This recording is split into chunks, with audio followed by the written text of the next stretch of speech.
Oh, beautiful. Hello YouTube and welcome back to the channel. It's been a while. This video was actually filmed at the end of April. It's now the middle of June, as you can probably tell by the amount I am sweating. Yeah, almost 6 weeks I've just been really busy with work, so YouTube takes backseat, but it's here now, better late than never. Just want to say a few things before we get into the golf. This is actually a very exciting video for me, genuinely. Back when I started YouTube a year ago, this goal of qualifying for the British Am was one of the main reasons I started the channel. I'd always wanted to play British Am, kind of just dreamt about it, seen my mates playing it, nothing serious. And then about a year ago I said, why don't you just make it happen? There's nothing stopping you. You can play this event and you can do well at this event, so go and make it happen. And at that time, I thought, why don't you just start a YouTube channel? Why don't you document it? It would make such cool viewing, because I've seen the quest for the Open on Finchy's channel, and I like watching them. You get invested in the series, you see the highs, the lows, you really become part of it. So I thought, let's do it, and I've been waiting to do it since I started the YouTube channel. So here we are. Just a little bit of background. So I'm currently off +1, just gone up a shot. Not playing the best golf, I'll be honest, but I have a world ranking of 4,000. So that's the base level we're starting with. To play the British Am, it changes year on year depending on where it is, who enters, but roughly to get in you need to be world ranking of 1,200 or better and a handicap of +3 or better. That'll get you in. So this series is going to document everything I do to get to that level, whether that's practice, gym work, psychology, course management, diet, anything that I do to get to that level is going to be part of this series, and this is the first video. So genuinely very, very excited. I hope you are. I know quite a few of you will probably like this because you're into the performance side of golf and you see what goes behind trying to get to that top elite amateur level, and then maybe beyond. We'll see what happens. But I hope you enjoyed the video, and Andy, thank you very much, mate, for letting me film it. I feel bad because every time I go to a lesson, I've got actually a lesson on Saturday, I've just shot like mid-80s and I'm in pieces, so it's not easy for him. But yeah, this was actually a brilliant lesson, mate, watching it back. I'm looking forward to the one on Saturday.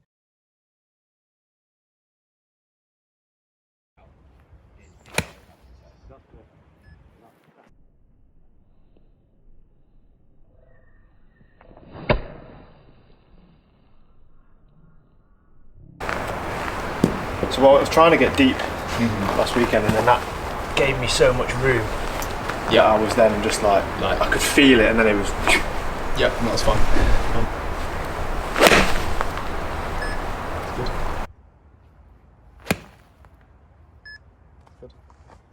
You saw that video I sent you from pre-lockdown. It proves what lockdown can do. Yes, sorry, I did, yeah.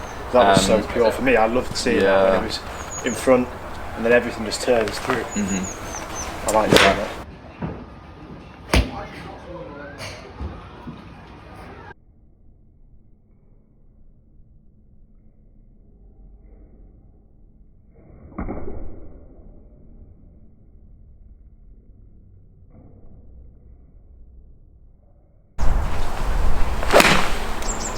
So one right, one left. Yeah, so it's definitely a lack of face stability, isn't it? I feel like there's no sink through the ball. Yeah, it's all like just guesswork. The only thing you should be thinking about is big turn. That's perfect. That's timed. Broken down a little bit. You talked about loading the right glute. Definitely was doing something more because it was hurting. Yeah. The next day, after Sunday, I was like, didn't squat, didn't do anything. There should be a strain. Yeah. Like, it shouldn't be a pain. You should definitely, you're straining it in the top of the back, so you're showing it's working. So do something at least. Glute flexibility and mobility are important. Especially at desk, you know how bad it is. Yeah, exactly. It's the worst.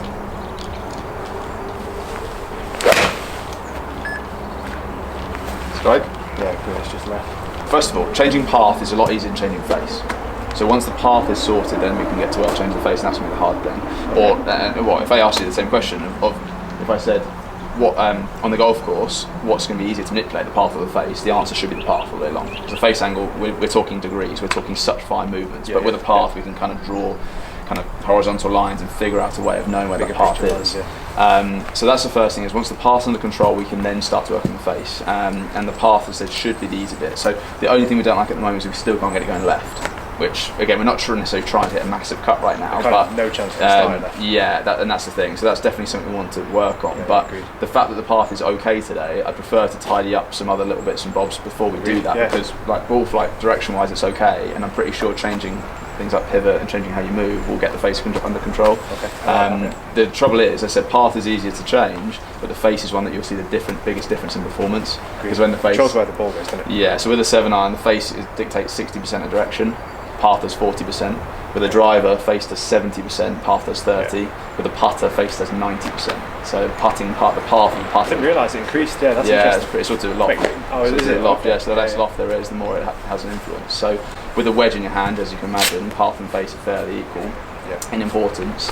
But yeah, I'd always mentality reasons, it's the face that I've got to get under control. However, if the path is horrendous, as we saw with +5, +6, the face is always got to flip left. Otherwise, you're just blocking it right, and nobody likes to block it. A couple of things. First of all, posture. The first thing we're going to do is with posture. Posture is something that is so personal. It changes for everyone. But the big thing that's important, you'll hear George Ganker screaming on about this all the time, is balance points. So the balance point should be that the armpit, knee, or laces should be lined up. And we've got armpits out in front, knees not far enough out in front, and weight definitely on our toes. Now that explains massively why when you suddenly start your backswing and you shift back, suddenly you've got your balance points a little bit more in sync, but look at where your posture's gone, right? So you've really sunk back quite a lot. So we lose a bit of head height, gain posture, we sit back further, and your balance points have suddenly got to where they should be. So posture-wise, I want to get us to a point where the balance points are in sync to start with. And honestly, there's a good chance that the reason why you sink back is because you're too far in front straight away, okay? So all I would do is get you a little bit taller, right? Because as soon as I get you taller, armpits suddenly move back, knees move forward, you get everything in the right place. The movement with the club is really, really good. And that's why you don't want to mess around with this stuff. But because of posture and all this sort of thing, then suddenly that doesn't look quite so good. Looks really cramped, doesn't it? There's not much space in there at all. So we've lost a lot of our posture. Look where our head's gone. Head's moved, that's a huge. Yours is also dipping backwards. And all he says to me, oh, but I strike it all right. But trust me, if I had somebody whose head stayed in the position where it should do, they're going to be a hell of a lot of ball striker over 1,000 balls. They're going to be way more consistent. So it's not essential. You do see head movement. Tiger obviously dip down into the downswing. You will lose a little bit of height in transition, but also it's coming back as well. And at the same time, you can imagine if we were taller in this position, head was taller, you'd have way more space in here. You see how right elbow and right hip are kind of almost in the way of one another. We're going to talk about this when it comes to path. That's going to be a major problem. Okay. We are. The right elbow is almost in the way. Because if my right hip's in the way, I can't physically swing left. So if I was to rotate my body from a vertical position, I've got all the rotational freedom in the world. If I get down here somewhere trying to rotate, if you have a go at that example, you'll see trying to rotate from like down in that posture. So up there's easy, right? You've got loads of freedom. It suddenly gets so much harder, right? Yeah. So suddenly you realise that we actually need to get you as tall as possible. Interesting. Here's the interesting stuff, and this is what I'd really like to focus on today. You will see as we load to the top, if anything, we have not loaded behind the ball one bit. Can you see that? So stacked on the left side, okay? Now, that's not a problem. That's not a problem. If you were really rotational, you could rotate out of the way and not crash through that green line. However, if you're not so rotational, like you aren't, suddenly we have massively crashed through that left side. Okay, so basically all we say is we're really out in front of it. So we're really out in front of it, and anywhere that ever gets out in front of it always struggles to control the face. You usually get out in front of it, the path drops behind you, because as soon as I move towards the target, my hands drop behind me, so path goes out to the right, and from being out in front, I've either got to hold it off or try and rescue it back, and that's where we see hooks and blocks. Also explains the low ball flight, right? Because you've got your low point so far out in front of it. So the other issue that I don't like in here, as a result of that move forward, is look at what your head does, right? So your head then starts dropping backwards here, can you see that? As if to say, oh crap, I'm so far out in front of it, get out of the way, okay? So now we start to see, not only does the head move down and backwards, it's also moving away from the target as well. You see that? There's a lot going on. There's a lot going on, exactly. So, here's my thought process, and again, this is outlining the project, but it will also be some of the stuff we start doing today. If we can get you pivoting behind the ball better, So left hip, well, effectively, I want to pivot around my right hip. Yours is very much, although you're getting deeper, it's very much a kind of left-sided pivot, right? Yeah. If I can get you loading behind the ball better and maintaining posture better, then through impact, if I do drive towards it, suddenly I'm not crashing through that left side. I've then got the ability to rotate without flipping it. No wonder you're struggling to rotate for impact. If I'm out in front of it and I'm on the inside, if I rotate it, well, A, it's impossible, B, I could get it going anywhere. Left quickly, yeah. So if we can get you loading behind the ball better properly, so simply shifting the pelvis to the right a little bit, look at the angle I create in my left leg at the top versus your angle, which is almost kind of there, yeah?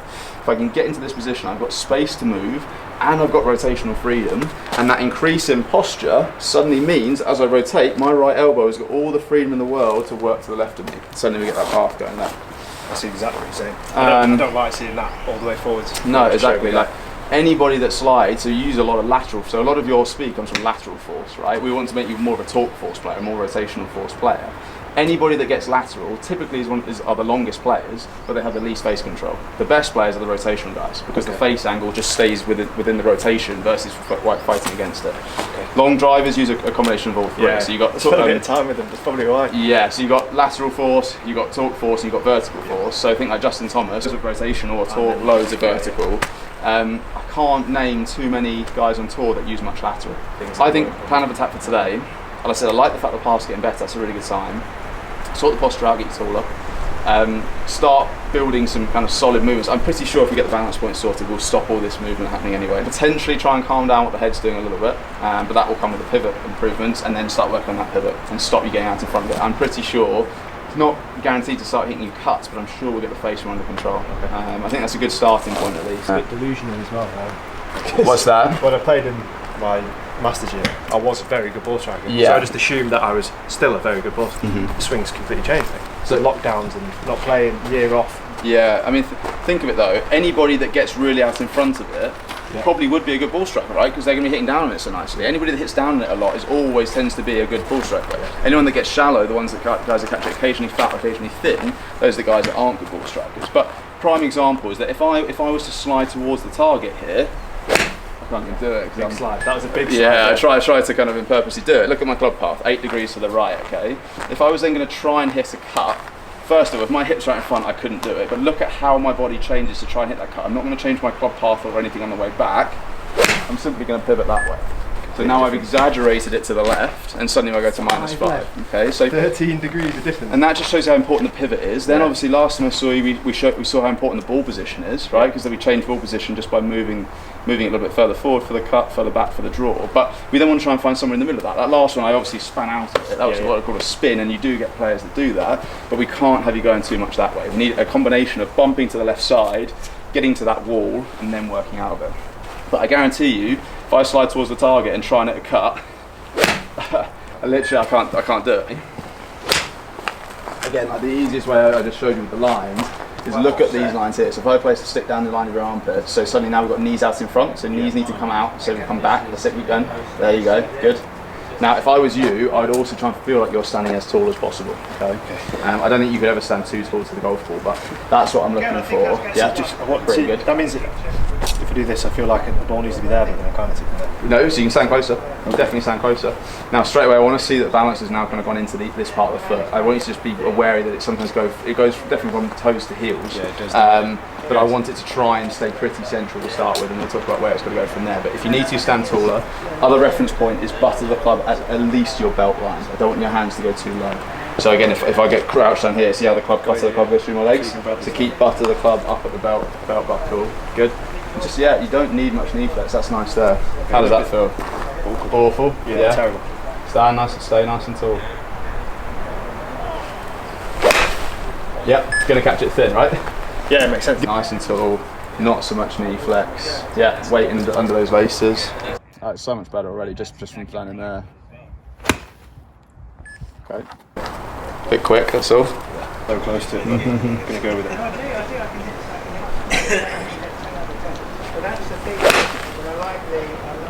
Good. Doesn't look too close to it. No, I bet it doesn't.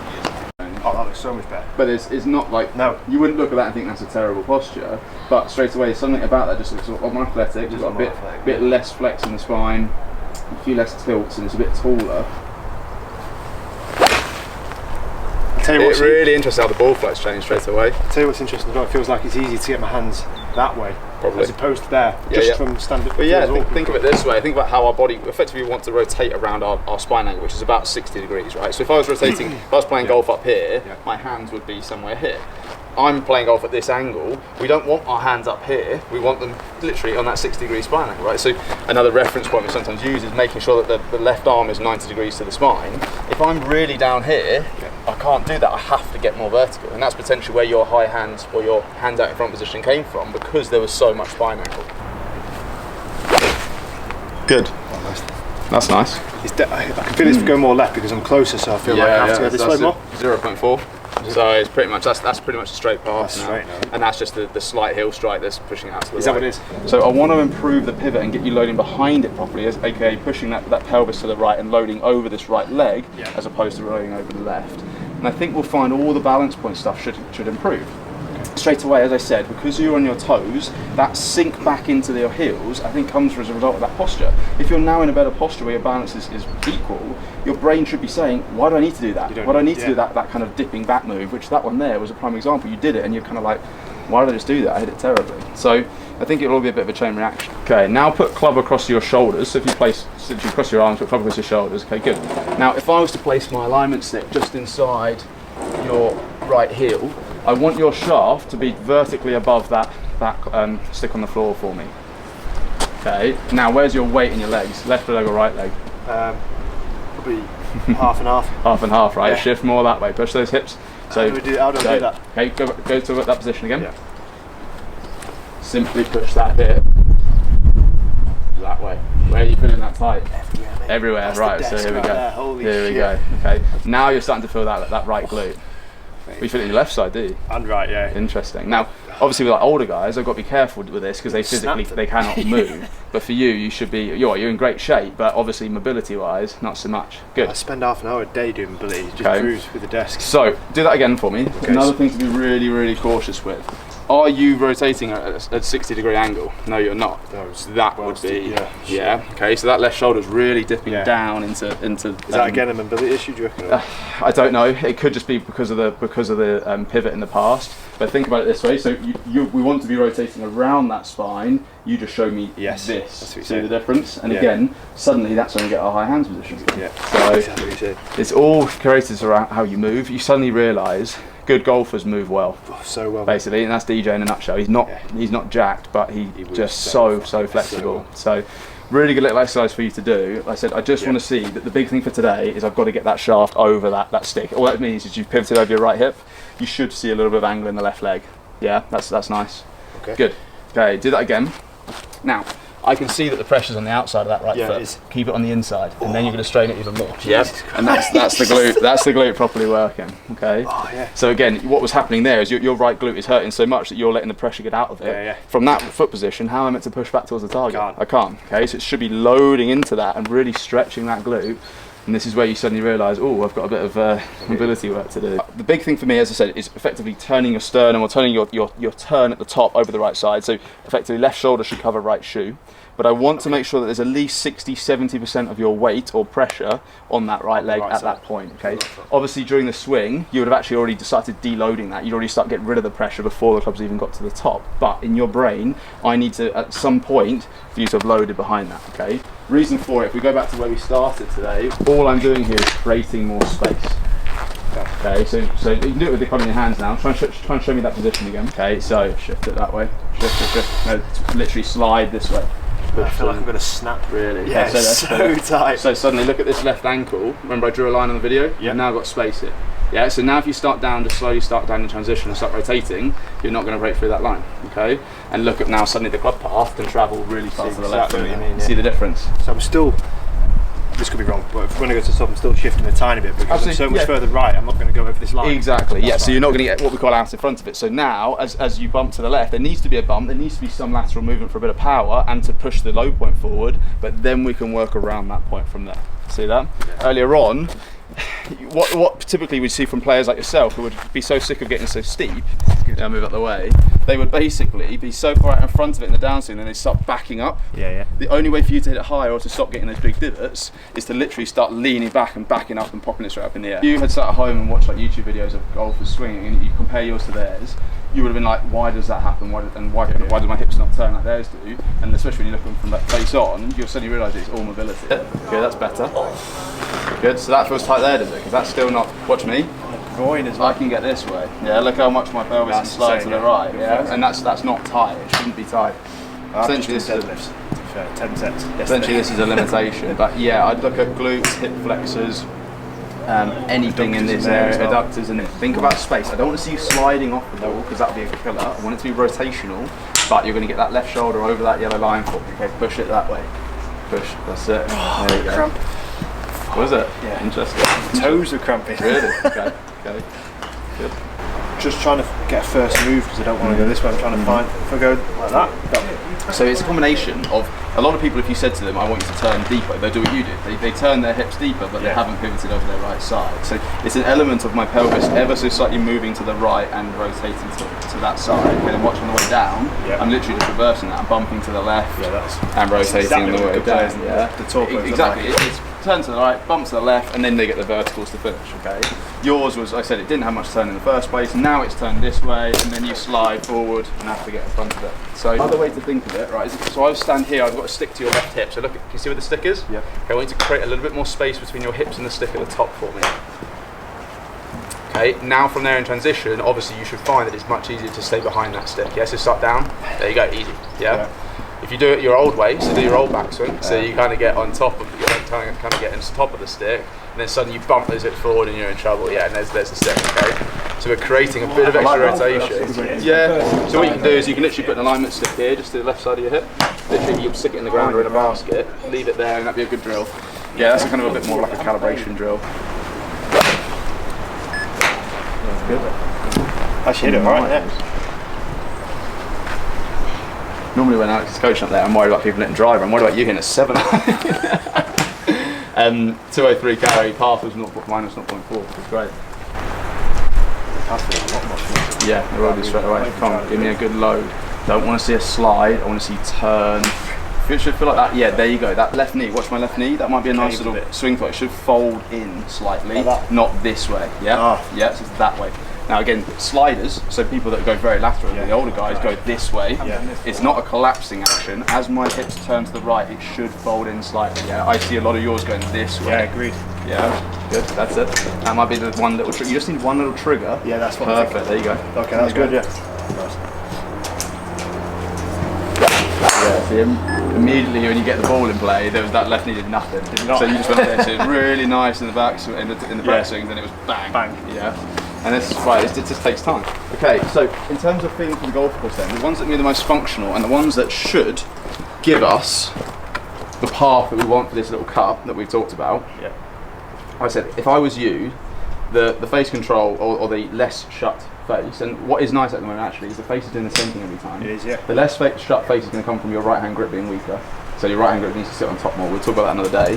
But for the time being, to get that path to a fading position, because it needs to be at least -2, -3 to actually hit a fade, this is the thing that you're going to need. So, do this in a practice, knock the ball away a second. At full speed you can do it. I'm going to hold the stick here, okay? But you've got about 2 inches. Just make sure your hips don't hit this stick for me in a full speed practice swing. Very good. Okay? So it's literally, it's just, I'm actually going to hold it a bit further back so I don't catch your hands. So it's still here. It's literally 2 inches to the side of you. Okay. Okay, just make sure you don't hit it.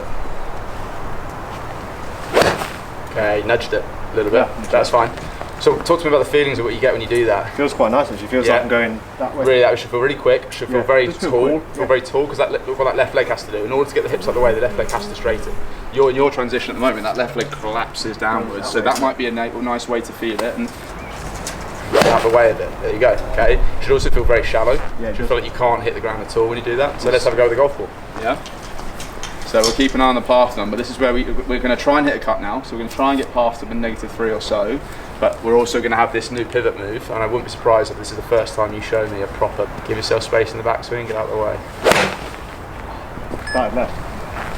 What's the number? Okay. Seems that, mate, you're very good at minus 0.4. I don't know why it's always minus 0.4. Okay, good. Good. How did that feel? A bit awkward with the ball. Okay, fine. So this time I'm not going to have the stick there this time. Very good. Almost.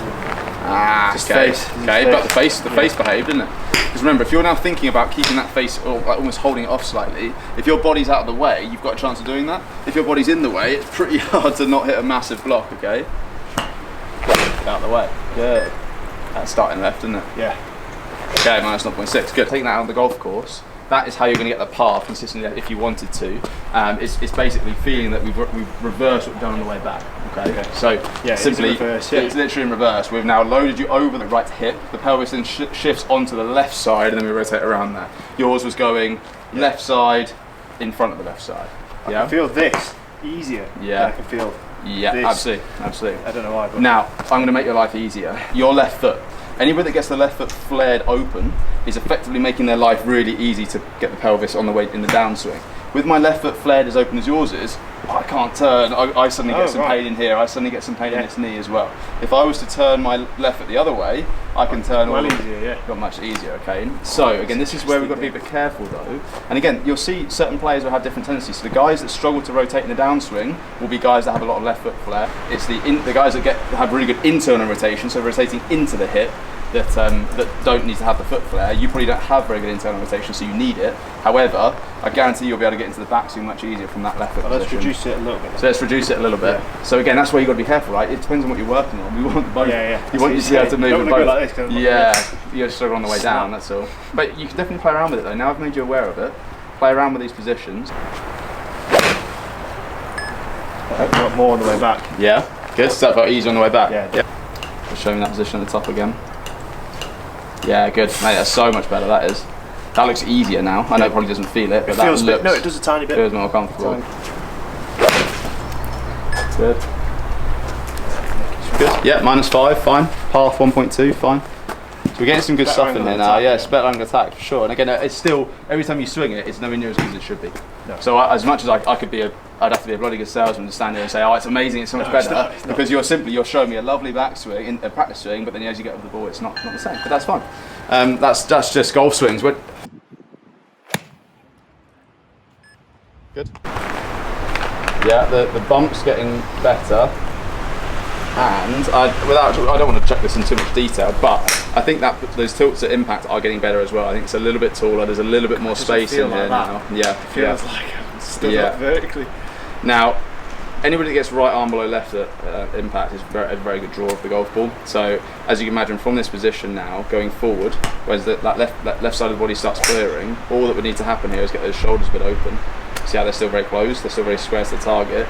Left shoulder's open, suddenly that right arm will be in line with the left, and suddenly you've got the left at impact position. So we've just talked about today, loading better, turning into the right hip better, creating more space. You can now, short-term performance-wise, try and get that left hip out of the way quicker, but we still saw that the shoulders, there's lots of right side bend, the shoulders get square on. This hurts my back doing this, and probably going to give you some injury prevention as well. Your practice, and I highly recommend practicing impact position a lot. If you want to start going into the short-term stuff, practice that. That's what you need. See look how much space I've got. Loads. Yeah, and look how open my chest is. Yeah, that's where you've got to get to for me. There you go. There's your face. That elbow gets out of the way. See it? Let's do one really slow. Have a go. Feel it. That felt really weird. Yeah. Anything about doing it slowly? There you go. There's the part. Bingo. We got it there. Finally. But can you imagine though, if we hadn't talked about all this stuff, how hard you would have had to work to try and get that? So hard. You just couldn't have done it, and that's why it's important to do this all properly. That it's not 1 hour fix. No, mate, it really isn't. No, you'll be a drawer for a while, right? I don't mind hitting draws, but I need to hit consistent draws. Exactly, and you need to get away from the neck. Yeah. Hit it higher. Don't be so steep. Exactly. And then be able to hit a fade if you need to. Exactly. So, get out of the way. There you go. There's a proper par. Get out of the way. There you go. Very good.